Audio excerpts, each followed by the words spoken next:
የኢራን ቀጣይ ዕጣ ፈንታ በአንድ ሰው መዳፍ ላይ ሊወድቅ ነው። የአያቶላ አሊ ካሚኒ መገደላቸውን ተከትሎ የ88 ሃይማኖት ሊቃውንታት ጉባኤ ወይም አሴምብሊ ኦፍ ኤክስፐርትስ ተተኪውን መሪ ለመሰየም ከፍተኛ የምስጢር ስብሰባ ላይ መሆናቸውም ሰምተዋል። እስራኤልና አሜሪካ እነኚህን 88 መሪዎች በአንድ አዳራሽ አድኖ ለመደምሰስ ድሮናቸውን እያበረሩ ባለበት በዚህ ሰዓት የሟቹ ሁለተኛ ልጅ ሙጅተባ ካሚኒ ቀጣዩ ሱፕሪም ሊደር የመሆኑ እድል ሰፍቷል። በሌላ በኩል የአሜሪካና የእስራኤል ጥምር ኃይል የኢራንን አከራካሪ የሆነውን አብዮታዊ ዘብ ወይም ሪቮሉሽናሪ ጋርድ ለመበተን ከፍተኛ ጥቃት እየሰነዘሩ ይገኛል። የኢራን አብዮት ሊቀለበስ ነው ወይስ አዲሱ መሪ ለዓለም ሌላ ስጋት ይዞ ይመጣል? ዝርዝሩን ይዘን ቀርበናል። አብራችሁን ቆዩ።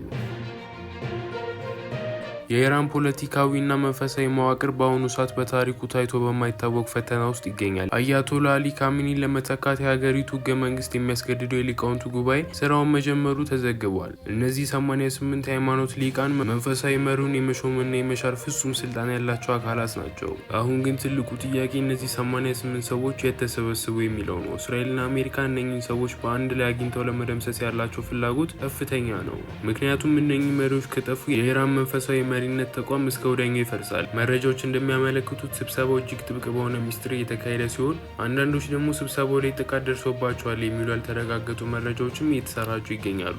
በዚህ ፈታኝ ወቅት የሟቹ ሁለተኛ ልጅ የሆኑ የ56 ዓመቱ ሙጅተባ ካሚኒ ብቸኛውን ተመራጭ ሆኖ ቀርቧል። ሙጅተባ በ1969 በማሻር ግዛት የተወለደ ሲሆን በኢራንና በኢራቅ ጦርነት ወቅት በወታደራዊ አመራር አገልግሏል። አባቱ ካሚኒ ከመገደላቸው በፊት ልጃቸውን የሃይማኖት እውቀቱ እንዲያሳድግ ሲመክሩት የነበረው ለዚህ ቀን እንደሆነ ይታመናል። በአሁኑ ሰዓት የሀገሪቱ ወሳኝ የአመራር ክፍተት በሙጅተባ እንዲሞላ ትልቅ ኃላፊነት እየተጣለበትም ይገኛል።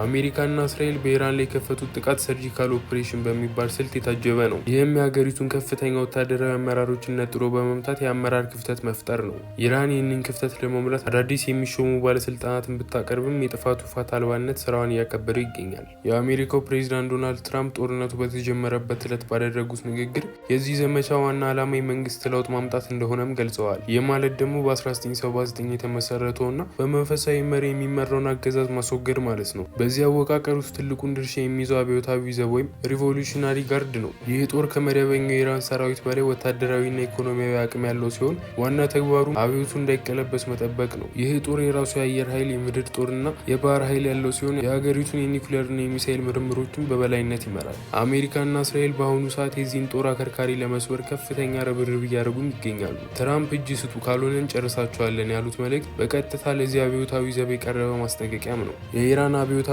ዘብ በአውሮፓ ህብረት፣ በካናዳ፣ በሳውዲ አረቢያና በሌሎች ሀገራትም በአሸባሪነት ተፈርጇል። በተለይም ከአንድ ወር በፊት በኢራን ተነስቶ የነበረውን የህዝብ አመጽ ለማስቆም የተጠቀመው ጭካኔ ዓለም አቀፉ ግዘትን አስከትሎበታል። አሁን የዚህ ጦር መዳከም በሀገሪቱ ውስጥ ያለውን የፖለቲካ አንድነት ሊፈረካክሰው እንደሚችል ተንታኞች ይገልጹታል።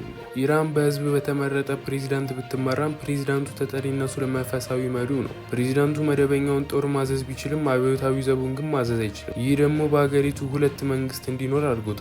አሁን መንፈሳዊ መሪው ካሚኒ መገደላቸውን ተከትሎ ይህ አብዮታዊ ዘብ ያለ ጠባቂ አስቀርቶታል። የካሚኒን ተተኪ በፍጥነት ይፋ ለመደረግ በኢራን ውስጥ ከፍተኛ ስጋት ፈጥሯል። ተመርጧል የሚሉ ወገኖች ቢኖሩም መረጃው በይፋ ለመውጣቱ በኢራን የውስጥ ፖለቲካ ትልቅ ክፍተት መኖሩን ያሳየናል።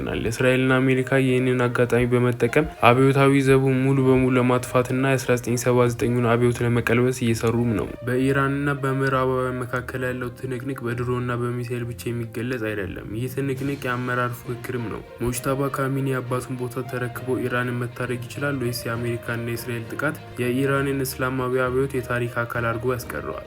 ቀጣዮቹ ቀናት ለኢራን ብቻ ሳይሆን ለመላው መካከለኛው ምስራቅ ወሳኝ ናቸው። የሊቃውንቱ ጉባኤ በሚሰጠው ውሳኔና አብዮታዊ ዘቡ በሚወስደው እርምጃ ላይ የዓለም አይኖች አርፈዋል። የእናንተስ አስተያየት ምንድን ነው? ሙጅተባ ካሚኒ አባቱን መተካት ይችላል ወይስ የኢራን መንግስት ለውጥ የማይቀሬ ነው? አስተያየታችሁን በኮሜንት መስጫው ላይ ጻፉልን። የኢትዮጵያ ቱዴይ መረጃዎች እነኝን ይመስሉ ነበር። ላይክ እና ሰብስክራይብ ማድረጋችሁን አትርሱ።